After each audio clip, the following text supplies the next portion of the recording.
কোনোদিন একটা মানুষকে আমি সরি ছাড়া তর্ক করি নাই ভাইজান। তা আমার এই 8 বছরের মাসুম একটা বাচ্চা কি অপরাধ? আমি এই কলজাটা ছাড়া আমি থাকবো কেমনি?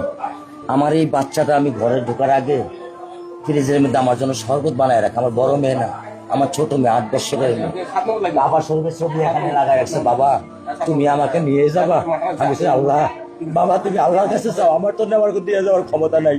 আমার মেয়ে আল্লাহর কাছে চলে গেছে, আমার মেয়ে আল্লাহর কাছে চলে গেছে। আমার মাসুম এই বাচ্চাটা কি অপরাধ করছে নির্মম ভাবে আমার বাচ্চাটারে হত্যা করলো? কি আমার ক্ষতি, কি আমার অন্যায়, কি আমার দোষ? আমি একটু জানতে চাই আপনাদের কাছে। আমার যদি কোনো দোষ থাকে, আমার কোনো যদি অন্যায় থাকে, প্রকাশ্যে আপনারা আমার ফাঁসি দিয়ে দেন। আমি এই বাচ্চাটার ছাড়া আমি থাকবো কেমনে? আমি কেমনে আমার এই কলজা টুকরা ছাড়া আমি থাকবো? আমার পক্ষে সম্ভব না। দিনে ও 50 থেকে 100টা কল দেয় আমারে,